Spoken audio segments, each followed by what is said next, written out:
vamos a empezar con la sesión. Vamos a hablar sobre la ecocardiografía o sobre todo la ecografía a pie de cama del paciente crítico, en el paciente en estado de shock. Este va a ser el índice que vamos a seguir. Lo primero, bastante rapidillo, la evidencia que hay y ciertas generalidades. Y luego entramos en lo importante de la sesión, que es un poco hablar de las principales mediciones, las más básicas, las que todos deberíamos de un poco de conocer por lo menos a nivel de ventrículo izquierdo, ventrículo derecho, y con ello ya puedo hacer un fenotipo ecográfico de cada shock y así poder diagnosticarlo. Bien, la ecografía a pie de cama y sobre todo los pacientes críticos, los pacientes y que con inestabilidad hemodinámica, bueno, como todos sabemos, la ecografía es un método de diagnóstico, de evaluación bastante rápido que con cierto entrenamiento no muy avanzado eh, es capaz de dar un diagnóstico o una idea bastante rápida. En menos de 2 minutos debería de tener ya un estudio bastante básico, no invasivo y reproducible. Lo de reproducible es muy importante porque la idea de la ecografía de pie de cama es que no hagas un estudio concreto y puntual, sino que sea como una foto dinámica, que hagas un estudio seriado. Se ha demostrado que el uso de la ecografía a pie de cama en los pacientes críticos reduce los tiempos diagnósticos, ayuda a tomar decisiones terapéuticas dirigidas y sobre todo si lo integras con el contexto clínico. Como limitaciones, las que todos sabemos, operador dependiente y cierto sesgo interoperador, las ventanas acústicas, que sobre todo más en los pacientes críticos, pues pacientes postoperatorio de cirugía abdominal alta, torácica, heridas quirúrgicas, drenaje, monitorización, ventilación mecánica, todo esto hace que te limite bastante la ventana. Y luego la curva de aprendizaje, que para conseguir competencias básicas sí que tiene una curva de aprendizaje bastante rápida, pero si quieres tener ya unas competencias algo más avanzadas, pues tiene una curva de aprendizaje bastante más larga, progresiva y que requiere entrenamiento regular. Algunas de las guías de práctica clínica o consenso que hay en la evidencia sobre su uso, pues esta, por ejemplo, de 2014 de la Sociedad Europea de Cuidados Críticos, que habla un poco del paciente en shock, de las recomendaciones que hay sobre su diagnóstico, monitorización y tratamiento, pues habla de que la ecocardiografía es la modalidad preferida para evaluar de manera inicial y para diagnosticar al paciente en shock en comparación con tecnologías más avanzadas, por ejemplo, con otras más avanzadas como puede ser un sistema de termodilución o un Swan-Ganz. Este ensayo clínico aleatorizado habla un poco también de que el uso en el grupo del que se usó la ecografía a pie de cama para el diagnóstico de los pacientes en estado de shock de manera inicial mejoró los tiempos de diagnóstico y la precisión del mismo, pero es verdad que no se vio reducción de la mortalidad. Y estas son una de las últimas guías de práctica clínica de 2025 de la Sociedad Europea también de Cuidados Intensivos, que habla de lo mismo un poco, que la ecocardiografía a pie de cama es una herramienta de primera línea para diagnosticar el tipo de shock que tiene tu paciente crítico. Bien, y bueno, nada, el corazón, como sabemos, es una estructura tridimensional, pues para hacer un buen estudio, un estudio completo del mismo, necesitas varios planos bidimensionales. La ecografía te da una imagen bidimensional, pues necesitas varios, como ya sabemos, las principales ventanas ecocardiográficas. Así como tips para hacer ecocardiografía, pues lo principal es que siempre abordar al paciente o estudiarlo desde el mismo lugar de la cama, no te pongas a estudiarlo un día desde la derecha, otro de la izquierda, siempre desde tu lado, el que tú quieras. Cada uno tiene el suyo y un estudio sistemático, que también es bastante personal, por planos, por mediciones, por como quieras, pero cuando tienes un cierto nivel de entrenamiento con la ecografía, lo óptimo, lo mejor es que tú sigas tu propia sistemática. Cada uno tendrá la suya y no hay una mejor que otra. Y también, bueno, para las ventanas parasternales y apicales, siempre intentar, si se puede, al paciente colocarlo un poco en decúbito lateral izquierdo. Para la ventana subcostal se deja en supino. Bien, esta es la parasternal Gerardo, todos sabemos, segundo o tercer espacio intercostal, con la marquita hacia el hombro derecho, y si lo giramos unos 90 grados hacia el hombro izquierdo tenemos la ventana parasternal eje corta con sus tres tipos de planos, desde más caudal con los músculos papilares, como a nivel mitral, luego intermedio, y si cabeceamos hacia arriba tendríamos la visión de grandes vasos. A nivel apical ya cambiaríamos a cuarto quinto espacio intercostal, justo debajo de la mamila izquierda, en línea asilar anterior y con la marquilla igual hacia el hombro izquierdo.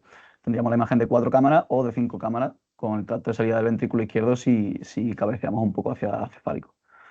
Y a nivel subcostal, que es la mejor imagen sobre todo para ver un poco la estructura en caso de derrames pericárdicos, es la destacar de esta ventana que es la única extratorácica y que normalmente, sobre todo en los pacientes críticos, con ventilación mecánica, suele ser de las pocas que mantienes una buena ventana. nada, lo que sería eso, el reborde hepático lo más superficial y luego ya la estructura cardíaca, que se dejaría pues eso, sonda a nivel debajo de la apófisis sifoide, con la marquita en horizontal hacia la izquierda, pero puedes utilizar la ventana subcostal modificada para el estudio de la vena cava inferior, si colocas si lo giras 90 grados y dejas la marquilla hacia cefálico. Bien, y esto es un poco también, después de ver las ventanas, los distintos modos ecográficos que ya todos sabemos, el modo bidimensional, que es el que hace un barrido completo de la sonda y estudia la morfología de la estructura que tengan tanto movimiento como sin movimiento. Es un estudio estructural.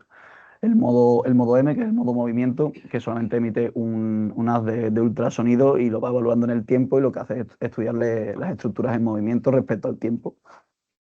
Y el modo Doppler, pues igual, estudia estructuras en movimiento, principalmente el flujo sanguíneo, pero lo hace de otra manera, lo hace evaluando el efecto Doppler con el cambio de frecuencia que ocurre según la dirección, el sentido del movimiento y la velocidad del movimiento de la estructura que estás evaluando. Los distintos modos, pues el color, que evalúa cualitativamente el movimiento con colores rojos y azules principalmente. El Doppler pulsado y el continuo, que son para evaluar la velocidad que lleva el flujo sanguíneo que estás estudiando. Normalmente usas el pulsado para una evaluación en un corazón sano, fisiológico, con velocidades lentas, pero si tienes un corazón patológico, por ejemplo, en alguna valvulopatía, pues utilizarías el Doppler continuo. Y luego tendrías el Doppler tisular, que es una forma de Doppler pulsado, que es para velocidades mucho más lentas todavía, que al final pues esto es para el estudio de las fibras miocárdicas, para la evolución del tejido. Y bueno, vamos a pasar ya a lo importante, las mediciones. Empezamos con el ventrículo izquierdo. Estas son las principales, las más básicas y las que es suficiente con esto para un poco para el autobordaje inicial de un paciente crítico, básicamente evaluar la contractilidad, la precarga y la poscarga. A nivel de contractilidad tenemos dos parámetros. El primero es este, la FEBI, la fracción de eyección del ventrículo izquierdo, que es el menos importante de todos, sobre todo los pacientes críticos. Es un valor que es muy poco dinámico, que cambia muy poco cuando haces cambios terapéuticos, así que está bastante limitado en los pacientes críticos, ¿no? Porque necesitas algo que varíe de manera bastante rápida. ¿Cómo se suele ver? Se puede ver en cualquier cámara un poco la contractilidad del ventrículo izquierdo, pero bueno, el preferido y el que más se suele usar es el plano apical 4 cámaras, como vemos aquí, y se puede calcular de muchísimas maneras, calculando el área, el volumen, mediciones endocárdicas de las cámaras, tanto en diástole como en sístole, pero para pacientes críticos para nosotros no sirve, es suficiente con su valor subjetivo, por encima del 50% de fracción de eyección lo damos por normal, por debajo de un 30% una disfunción severa. El cálculo de gasto cardíaco, que este es el parámetro más importante, no solo del ventrículo izquierdo, sino prácticamente de toda la ecocardiografía. ¿Vale? Es el parámetro central, clave del estudio en un paciente crítico en estado de shock, que se hace en la misma ventana, el plano apical, pero en este caso necesitas cabecear y sacar un 5 cámaras con el tracto de salida del ventrículo izquierdo. La idea es colocar el Doppler pulsado en ese tracto de salida del ventrículo izquierdo a nivel subaórtico y que el haz de ultrasonidos de ese Doppler pulsado sea lo más paralelo posible a la dirección de salida del tracto de salida del ventrículo izquierdo, porque el ángulo influye en la realidad y que te va a dar ese valor que vas a estudiar para sacar el gasto cardíaco, que es el IVT, la integral velocidad-tiempo. Esto necesitas hacer el trazado del contorno del flujo que saca, la onda de flujo que es negativa, haces el contorno y te dará la IVT, la integral velocidad-tiempo en centímetros. Destacar que lo suyo es hacerlo varios latidos, 2 o 3 latidos y sacar la media, pero bueno, que en pacientes con fibrilación auricular, aunque se pueda pensar que no es útil calcularlo, sí que se puede si sacan más latido, entre 5 y 7. Y esta es la forma de calcular. Cuando tienes ya tu IVT, tus centímetros que te ha dado esa integral velocidad-tiempo, pues aplica la fórmula de lo que es el volumen de un cilindro. El tracto de salida del ventrículo izquierdo se presume que tiene la forma de un cilindro, por tanto, si sacas su volumen, sacarás el volumen sistólico. Esta es la fórmula, que es pi por radio al cuadrado, que el radio lo saca del diámetro del tracto de salida del ventrículo izquierdo, que lo necesita sacar en parastenia al eje largo, pero en pacientes críticos no nos hace falta. Puedes hacerlo con esta fórmula completa, pero lo puedes hacer de manera simplificada, porque se ha visto que el diámetro que suelen tener los pacientes adultos sin ningún tipo de cardiopatía suelen ser unos 2 centímetros. Por tanto, el radio de 2 es 1 y 1 al cuadrado es 1, así que te lo puedes saltar. Así que pi por la altura del cilindro, que es el IVT, con esto ya conseguirías tener el volumen sistólico. Con que multipliques tu IVT por el número pi, tendrías el volumen sistólico y esto por la frecuencia cardíaca, tu gasto cardíaco. Después de evaluar la contractilidad del ventrículo izquierdo, pues pasaríamos a evaluar la precarga, ¿vale? La precarga del ventrículo izquierdo se utiliza el modo Doppler pulsado principalmente y el Doppler tisular a nivel de la válvula mitral en un plano apical 4 cámaras. En este caso ya perderemos de vista el tracto de salida del ventrículo izquierdo y haciendo este estudio del Doppler mitral, eh, la idea es un poco valorar la función diastólica del ventrículo izquierdo, es decir, esa capacidad que tiene el ventrículo izquierdo para aceptar volumen, es decir, lo que es capaz de relajarse. Un dato muy importante que siempre que te salgan patológicos, que ahora veremos los datos patológicos de este estudio, siempre que te salga patológico es imprescindible hacer una ecografía pulmonar asociada a este Doppler mitral. ¿Por qué? Porque te ayuda a hacer un diagnóstico diferencial entre un edema agudo de pulmón cardiogénico versus no cardiogénico. Un Doppler mitral patológico y unas líneas B difusas en todos los campos pulmonares prácticamente tiene un 100% casi de especificidad sobre un edema agudo de pulmón cardiogénico. Y esta sería un poco la imagen en forma de dibujo que tendríamos con el Doppler mitral. En las ondas azules que veis sería el Doppler pulsado, que sería el primero que haríamos a nivel de la válvula mitral para evaluar el flujo sanguíneo que pasa de aurícula izquierda a ventrículo izquierdo. Tendría, entre otras cosas, dos ondas positivas, una sería más grande, que sería la onda E, que representa el llenado pasivo, es decir, una vez se abre la válvula mitral por diferencia de presión, ese es el flujo de sangre que sale, y luego la onda A, que refleja la contracción auricular. Aquí de estas dos hay que medir las dos velocidades máximas, pero la más importante es la onda E, que bueno, te habla de valores patológicos cuando está por encima de 1,2 metros por segundo. Si te habla de que hay una gran diferencia de presión entre la aurícula izquierda y el ventrículo izquierdo, porque ese ventrículo izquierdo no acepta mucho volumen y se acumula retrogradamente hacia la aurícula de la presión. Y luego, una vez tengamos este Doppler pulsado, hacemos el Doppler tisular, que se haría a nivel de, a ver, como se ve aquí en este dibujo aquí, sería a nivel del anillo mitral lateral, pasando el Doppler tisular por el anillo mitral lateral, y tendríamos estas dos mismas ondas en negativo, la onda E y la onda A, que aquí se le llama onda E' y onda A'. De esta la que más nos interesa es la primera, la onda E', para valorar también su velocidad máxima. En este caso no estás evaluando flujo sanguíneo, sino lo que evalúa es la capacidad de relajación que tiene las fibras miocárdicas. Por tanto, te interesa que tenga valores altos, valores elevados esta onda E'. Y junto a la onda E, el otro valor más importante de este Doppler mitral es la relación E', que está bastante correlacionada con la PCP. Y bueno, lo suyo sería tener unos valores de normalidad por debajo de 15 en esta relación. Y por último, del ventrículo izquierdo, destacar cómo valorar la poscarga. Podéis hacerlo con la resistencia vascular sistémica, que es un valor más clásico, pero también con más limitaciones, porque asume un poco que la resistencia a nivel arterial y a nivel venoso son las mismas a las que se enfrenta el flujo sanguíneo, lo cual no es verdad. Y bueno, esta es la fórmula que tienes para sacarlo de la presión arterial media. Y la PVC la puedes tener de la propia monitorización, o la PVC también la puedes tener del estudio de la capa inferior. El gasto cardíaco lo tienes de como hemos visto antes, el tracto salida ventrículo izquierdo, calculando la integral velocidad-tiempo. Mientras que la lactancia arterial es un parámetro algo más novedoso, con menos limitaciones y que es muy útil sobre todo para ir guiando tu terapia con vasopresores en un paciente en estado de shock. La lactancia arterial al final es la capacidad que tienen las arterias de retraerse una vez pasa una onda de pulso, y te habla un poco de la vasodilatación, vasoconstricción que tienen.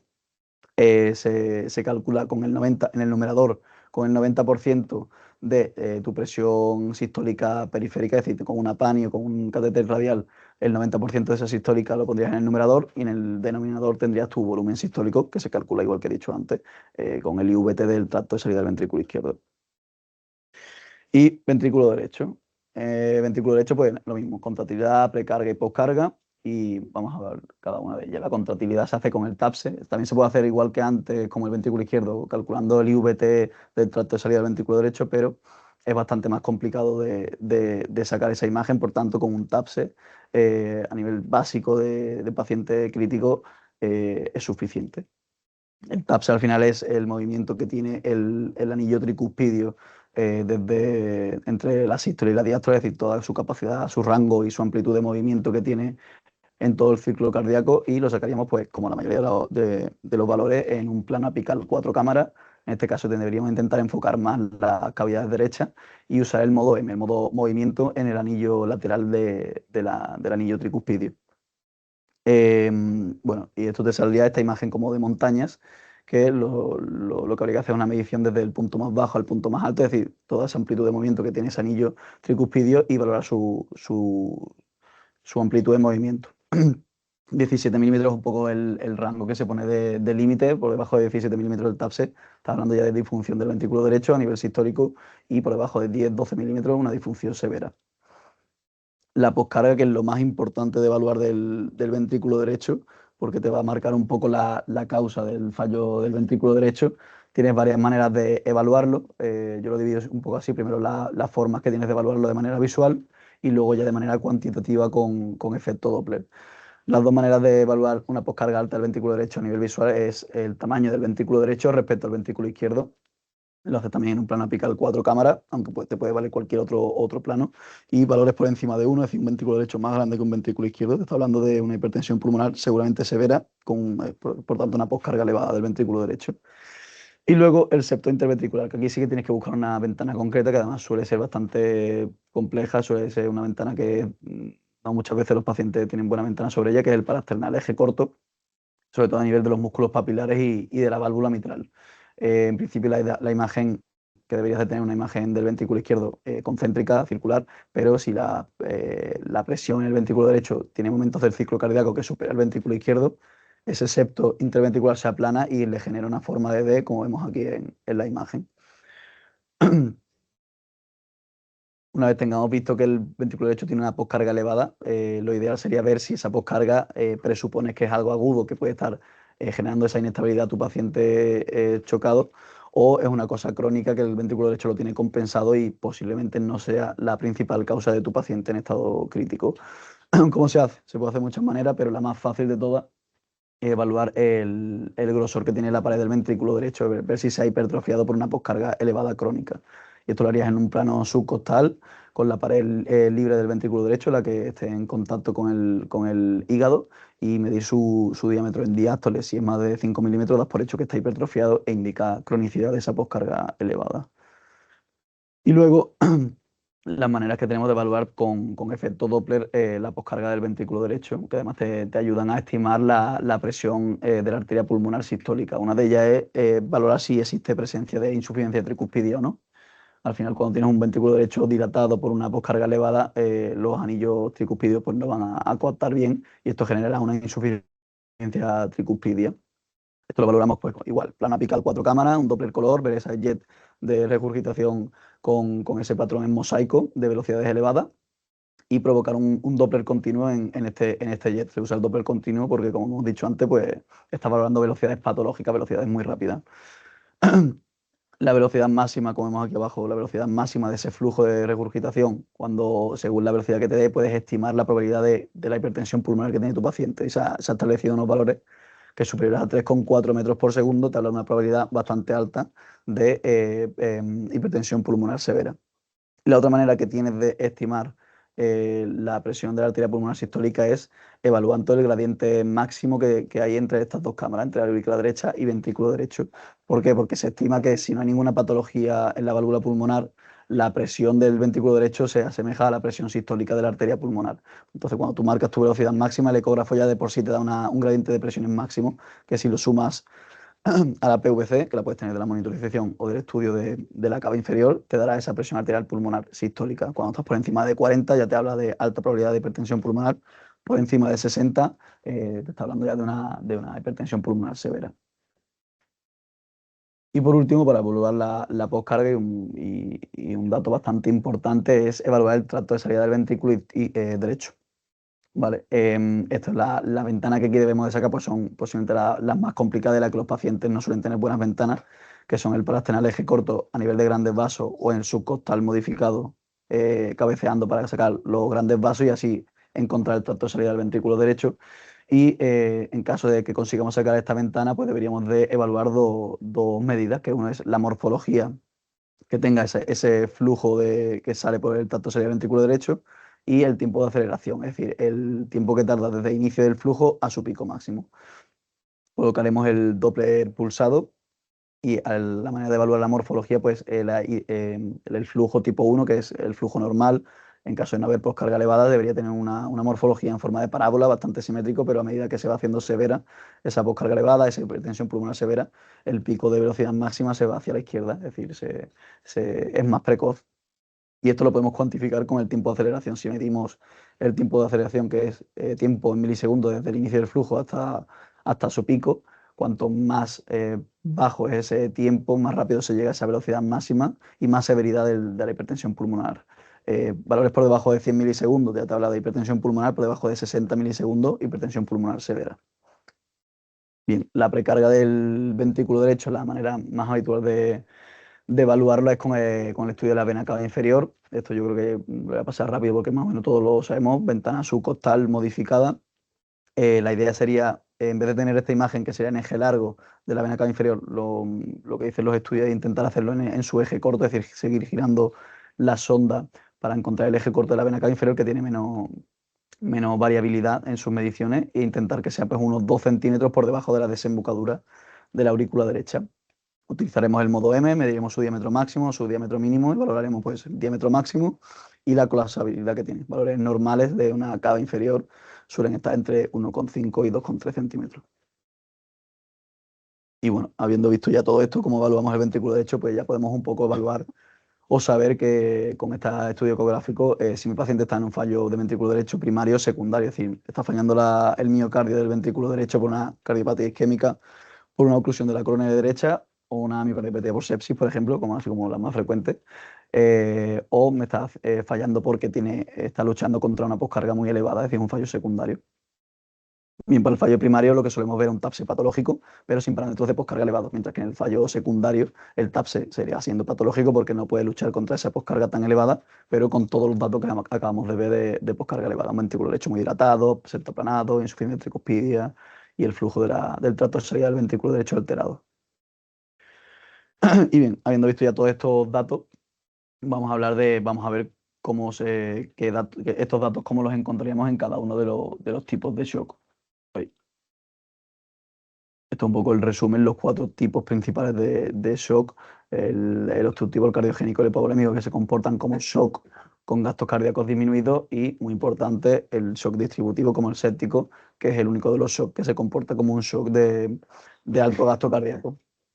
Bien, empezamos por el primero, el más habitual, el que solemos ver con mayor frecuencia, que es el shock distributivo, el shock vasopléjico, que como hemos dicho, es el único de todos ellos que cursa con un gasto cardíaco elevado. Es decir, si le calculas la IVT en el trato de salida ventrículo izquierdo, te va a salir con valores altos, un volumen sistólico alto y con ello un gasto cardíaco elevado. No vas a encontrar otro shock con estas características. Normalmente se suele ver, a no ser que exista una miocardiopatía séptica, que lo suelen tener un 5 o 10% de los pacientes sépticos, suele ver una CDI mantenida, incluso con visualmente un ventrículo izquierdo hiperdinámico, hipercontráctil. Las precargas, tanto de ventrículo derecho con la cava inferior como el Doppler mitral o la ecografía pulmonar, no debería de tener valores patológicos, no debería de tener disfunciones diastólicas, a no ser que se haya producido una sobreresucitación con fluido sobre ese paciente séptico. Y las poscargas. La poscarga es también el único shock que suele cursar con una poscarga del ventrículo izquierdo disminuida. Al final se trata de un shock vasopléjico y si quieres calcular la resistencia vascular sistémica o la lactancia arterial, que es muy útil para ir valorando la terapia vasopresora, para ir subiendo o bajando su dosis, la encontraremos disminuida y podemos ir valorando su variación una vez iniciamos nuestro tratamiento vasopresor. Luego, como segundo shock, he dejado aquí el shock hipovolémico, pues ya estamos en un shock con un gasto cardíaco disminuido si calculamos su IVT, aunque podamos seguir viendo una FEI mantenida, un ventrículo izquierdo hipercontráctil. A pesar de todo esto, como no tiene suficiente volumen sistólico que le llegue a ese ventrículo izquierdo, por muy fuerte que se contraiga, el gasto cardíaco no saldrá bajo. Aquí sí que sí, la precarga ventrículo izquierdo con el Doppler mitral veremos que no es patológica, una onda E por debajo de 1,2 metros por segundo, una E' que nunca estará por encima de los 15 de esa relación, y la ecografía pulmonar no debería de encontrar ese patrón difuso de líneas B. La precarga ventricular derecho, pues igual, una cava inferior bastante colapsada, un diámetro normalmente por debajo de 1,5 centímetros con una colapsabilidad casi del 100% seguramente. La poscarga ventrículo izquierdo de manera compensatoria, pues habrá vasoconstricción, por tanto la encontraremos aumentada. Y nada, luego evaluaremos cómo se hace una respuesta a volumen, pero si hiciésemos una respuesta antes de precarga, como puede ser una elevación pasiva de pierna, veríamos que el paciente seguramente sea respondedor. Y a esta ecocardiografía le podríamos añadir, le cambiamos de sonda a una sonda curva, y podríamos hacer una ecografía abdominal, un EFAS y una ecografía torácica para intentar valorar si encontramos líquido libre a nivel abdominal o torácico. Bien, el shock de tipo cardiogénico, podemos dividirlo en el shock cardiogénico tipo ventrículo izquierdo, que te genera un edema agudo de pulmón cardiogénico, o el shock cardiogénico de fallo derecho, que lo veremos luego. Pues como todos estos tipos de shock, pues encontramos un gasto cardíaco disminuido. Aquí sí que el IVT, pues igual que en el hipovolémico, estará bajo, pero lo primero que hay que hacer es evaluar si ese gasto cardíaco por culpa del ventrículo izquierdo está disminuido por un fallo sistólico del mismo o por un fallo diastólico. El fallo sistólico lo veremos con la FEBI, que se verá severamente disminuida, seguramente una FEBI por debajo del 30%, y unos valores de precarga, pues al final si la bomba no emite el líquido hacia adelante, pues se acumula hacia atrás, se acumulan las presiones y aumenta la precarga del ventrículo izquierdo con una onda E por encima de 1,2 metros por segundo, una E' por encima de 15, el patrón B difuso, es decir, un edema agudo de pulmón cardiogénico. Mientras que también puede tener un shock cardiogénico del ventrículo izquierdo porque ese ventrículo no sea capaz de relajarse lo suficiente como para acumular líquido o volumen y emitirlo hacia anterogrado. Entonces estaríamos ante un fallo diastólico en el que la FEBI estaría conservada, pero la precarga sí que se mantendría bastante patológica. Como compensación, pues igual la poscarga elevada aumentada, la resistencia vascular y la lactancia arterial, y estos pacientes, a diferencia del hipovolémico, nunca van a ser respondedores a volumen ante un test de elevación pasiva de pierna. Y el fallo del ventrículo derecho, pues ya lo hemos visto un poco antes, que era la idea de intentar evaluar y diferenciar si este fallo derecho se debe a una causa primaria, con un TAPSE patológico y una poscarga del ventrículo derecho normal, o es una causa secundaria de fallo derecho, es decir, TAPSE patológico, mientras que los valores de poscarga, como un ventrículo derecho dilatado, un septo aplanado, la presencia de insuficiencia tricuspidia o los tiempos de aceleración del flujo del tracto de salida del ventrículo derecho, son patológicos y te hablan de causas secundarias. A nivel del ventrículo izquierdo lo veríamos todo bastante bien, aunque sí que si calculamos el gasto cardíaco, el IVT nos saldrá disminuido, porque si el gasto cardíaco del ventrículo derecho es bajo, pues el del izquierdo pues lo será a consecuencia, pero igualmente veremos una FEBI conservada y una precarga del ventrículo izquierdo no patológica. Y por último, nada, hablamos un poco de los shocks de tipo obstructivo, que vamos a hablar de tres causas principales: el TEP, el neumotórax a tensión y el taponamiento cardíaco. El TEP pues se va a comportar igual que el neumotórax a tensión a nivel ecocardiográfico, con un patrón obstructivo, que es básicamente pues un fallo del ventrículo derecho, un TAPSE patológico de causa secundaria, es decir, con una poscarga elevada, como ya hemos visto. A nivel izquierdo está todo preservado, la FEBI estará conservada, la precarga del ventrículo izquierdo también estará conservada, y la idea sería intentar buscar ciertos signos bastante específicos del TEP, como puede ser el McConnell, que en este dibujo está mal señalado, debe ser en el ventrículo derecho. McConnell al final es ver un ventrículo derecho patológico, hipocinético, pero que justo en su cara, en su zona más apical, veamos un estado hipercontráctil del ventrículo derecho, y el signo del 60-60 que se evalúa pues, con el tiempo de aceleración menos de 60 milisegundos, es decir, hipertensión pulmonar severa, y un gradiente calculado en la insuficiencia tricuspidia que exista menor de 60 milímetros de mercurio, porque a esa poscarga tan elevada y tan aguda al ventrículo derecho no le ha dado tiempo todavía a compensar con gasto cardíaco, y todavía no ha sido capaz de superar los 60 milímetros de mercurio de diferencia de presión. Por tanto, sería el signo de 60-60, que también es muy específico de la presencia de TEP. Siempre que sospechemos un TEP, un poco por su contexto clínico y por este patrón ecográfico, deberíamos hacer una ecografía venosa a nivel de miembros inferiores, que es muy sencilla, con una sonda lineal, y evaluar desde nivel femoral hasta nivel popliteo, evaluando la compresibilidad de las venas, ver si no hay ningún material hiperecogénico dentro de ellas, y si lo sospechamos, utilizar el Doppler color para ver si existe flujo. El neumotórax es exactamente el mismo patrón que el TEP, disfunción del ventrículo derecho por causa secundaria, es decir, por aumento de la poscarga, con un ventrículo izquierdo conservado. Simplemente lo vamos a diferenciar un poco por el contexto clínico, vas a sospechar más un TEP o un neumotórax. Si quieres diagnosticar el neumotórax, pues todos lo sabemos: ecografía pulmonar, no ver sliding pulmonar, signo de la estratosfera en modo M, intentar encontrar el punto pulmón. Y el taponamiento cardíaco, que al final de los subobstructivos es como el más importante a lo mejor de diagnosticar rápido, porque realmente es el más fácil, el más evidente de diagnosticar. que básicamente se basa pues intentar hacerlo en un subcostal porque es donde vas a poder encontrar todos tus criterios, que es primero lo más importante, tener una presencia de derrame pericárdico, es decir, líquido o una estructura anecoica alrededor de la estructura cardíaca y una vez diagnosticado ese derrame pericárdico, conocer si esa cantidad de derrame pericárdico es suficiente para que tu paciente esté en estado de shock, es decir, está con esa clínica de taponamiento cardíaco, que para ello verías una imagen contraria al TEP y al neumotórax, que aquí lo que verías es unas cavidades derechas colapsadas por ese aumento de presión intramural. La precarga ventricular derecho con la cava inferior estará totalmente dilatada y nada colapsable, y un signo específico de taponamiento cardíaco en paciente que un paciente con un derrame pericárdico que quieras evaluar si ese derrame pericárdico le está generando un taponamiento cardíaco, en caso de estar en ritmo sinusal, podrías ir a hacer un Doppler mitral, como hemos visto antes, la onda E. Si esa onda E tiene una velocidad máxima con mucha variabilidad, una variabilidad por encima del 30%, es un signo muy específico de existencia de taponamiento cardíaco. La ventana, eso, la que he dicho, la de preferencia es la subcostal para diagnosticarlo, aunque si hubiese que drenarlo, la ideal sería en el plano apical porque es donde menos diferencia de distancia hay entre la piel y el espacio pericárdico. Bien, una vez acabado hablando un poco de todos los shocks, esto es un poco para que conozcáis que hay 1000 algoritmos a nivel de la literatura para intentar tener una ayuda cognitiva para que no se nos olvide nada a nivel de evaluación de un paciente en estado de shock cuando quieres evaluarlo con ecocardiografía. A lo mejor el más famoso puede ser el protocolo FATE, pero bueno, hay otros muchos como el RAS, el ACES o el FIL, que el FIL es de las paradas cardiorrespiratorias.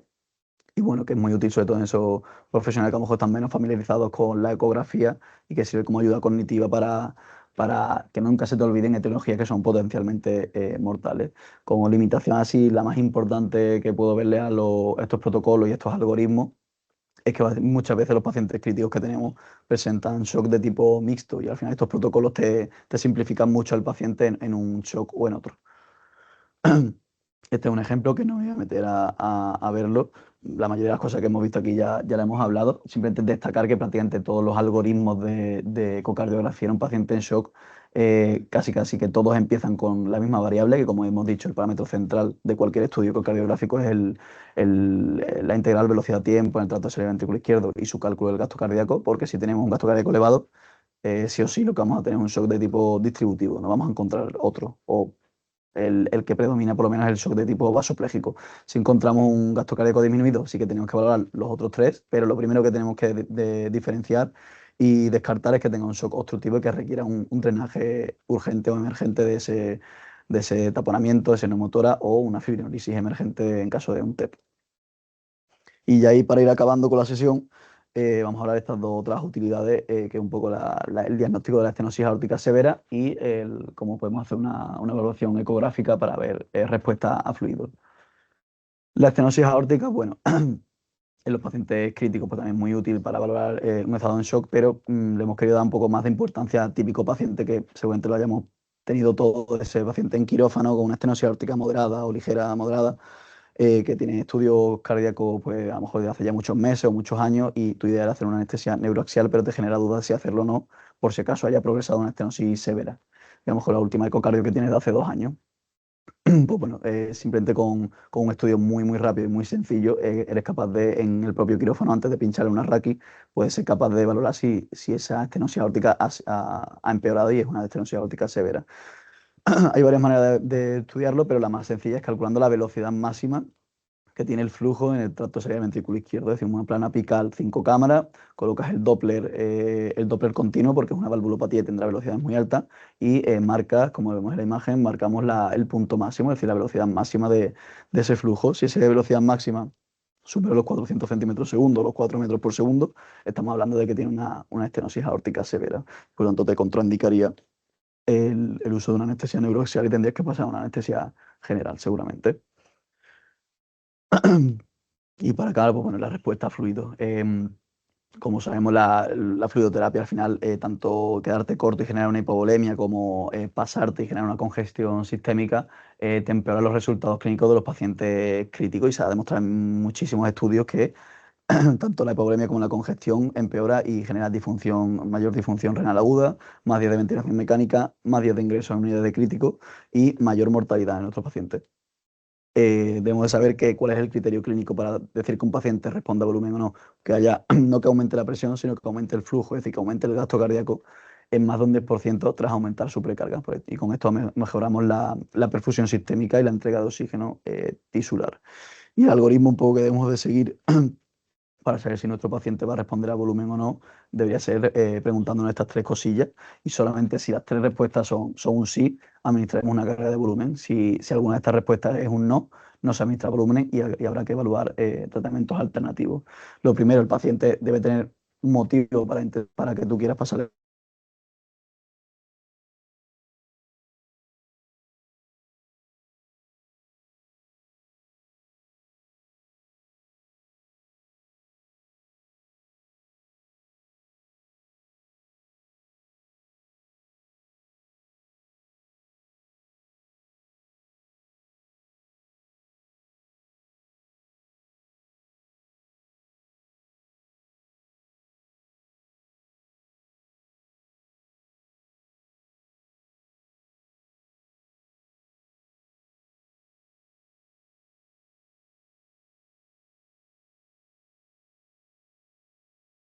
Vasopresores, inotropos, tienes que buscar causas alternativas y terapias alternativas. Y hacer una evaluación seriada, porque puede ser que dentro de 3 horas, después de haber iniciado una terapia alternativa, ya tu paciente sí que pasa a ser respondedor a volumen y tolerar ese volumen.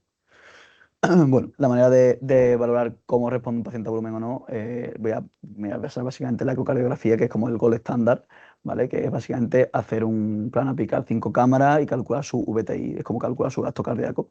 Eh, Calculamos el volumen sistólico a través del VTI, generamos un test o una prueba de dinámica de precarga, que como veremos luego, la mejor de todas ellas es la elevación pasiva de piernas. Lo dejamos un minuto y volvemos a calcular ese VTI, ese volumen sistólico. Si ha aumentado más de un 10% y una variabilidad mayor al 10%, este paciente va a responder a volumen con alta especificidad. Y esto es valorable también incluso en pacientes arrítmicos, ¿vale? Pero como hemos dicho antes, pacientes arrítmicos tienes que coger más latidos de media para que sea fiable la medida. Y estas son las distintas pruebas dinámicas de precarga.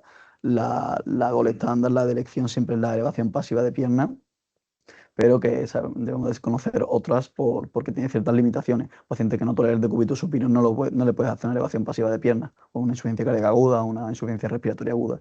Un paciente con hipertensión intracraneal tampoco le puedes hacer una elevación pasiva de pierna, o un paciente con hipertensión intraabdominal, con una PIA por encima de 15, te da muchos falsos negativos, por tanto tampoco es adecuado hacerlo.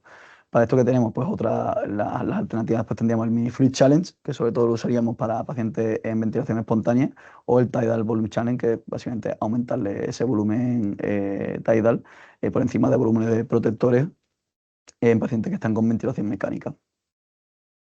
Y esta es la otra manera de evaluar la precarga o la respuesta a volumen, que tiene muchísimas más limitaciones que la que hemos visto antes con la ecocardiografía. Hay muchos estudios que no encuentran su relación con la respuesta a volumen. Pero bueno, así como resumen, paciente en ventilación mecánica que quieres valorar la vena cava inferior para ver si es predictor a volumen o no, se suele marcar como una diferencia, una variabilidad del 15% con los cambios respiratorios para que te genere, sea un predictor de respuesta a volumen, mientras que en respiración espontánea es todavía más limitado su uso y hay una gran variabilidad entre los estudios, pero se ha marcado un límite muy superior para ganar algo de especificidad, y necesitaría que con los cambios respiratorios la variación sea superior al 40%. Y ya está, como última diapositiva, pues esta, una vez tenga a tu paciente que de valores pasa de volumen, incluso con lo que hemos visto antes, veas que el paciente es respondedor a volumen. Como hemos visto antes, la tercera pregunta que nos teníamos que hacer es: ¿mi paciente va a tolerar esa carga de volumen que yo le quiero administrar? Porque si vemos que tiene una exploración patológica, no debemos de administrar volumen, incluso deberíamos hacer una descongestión urgente con diuréticos o con terapia de sustitución renal. ¿Cómo valoramos la tolerancia a una carga de volumen? Pues con la ecocardiografía, valorar que tenga una buena función biventricular, tanto de contractilidad con la FEBI y con el TAPSE de ambos ventrículos, como de precarga, como la función diastólica del ventrículo izquierdo con la onda E, la E' y lo que hemos comentado ya antes. La ecografía pulmonar, no deberíamos de ver ese patrón de líneas B generalizadas y simétricas en todos los campos pulmonares. Y la ecografía venosa, si tienes una cava inferior por debajo de los 2 centímetros, lo puedes dar por bueno. Si está por encima de los 2 centímetros, pues lo adecuado sería hacerle un estudio VEXUS, y si te salen grado 2 o grado 3, del Vexus de congestión debería ser contraindicado y la carga de volumen y que el paciente no va a tolerar esa carga de volumen. Y nada, un poco las conclusiones, ¿vale? La conclusión es que la ecografía a pie de cama, el POCUS, es una herramienta diagnóstica de primera línea que personaliza la reanimación hemodinámica y reduce las técnicas invasivas que muchas veces pueden ser innecesarias en un paciente en estado de shock no afiliado, que nunca va a sustituir el juicio clínico, sino que lo va a complementar, que lo que hay que hacer con la ecografía a pie de cama es no una evaluación puntual, sino una evaluación seriada, ir evaluando cómo cambia la clínica del paciente y la terapia, cómo genera esos cambios en tu paciente y valorar si necesita otro tipo de tratamiento con el paso del tiempo. Que los algoritmos que hemos visto pues son un apoyo cognitivo, pero deben estar adaptados al contexto clínico y a la experiencia del operador, que como ya sabemos el parámetro central de nuestro estudio es el VTI en el tracto salida del ventrículo izquierdo y que si tienes un VTI elevado, el único fenotipo de shock que nos va a cuadrar será el shock distributivo. Que ante un bajo gasto cardíaco, entre los otros tres tipos de shock, lo primero que tienes que descartar es el shock obstructivo para hacer una descompresión urgente y que para la respuesta a fluido pues necesitamos hacernos tres preguntas: si se necesita flujo, si responderá a volumen y si tolerará ese volumen, y que la herramienta ecográfica más fiable es la variación del VTI con la elevación pasiva de pierna y ya estaría.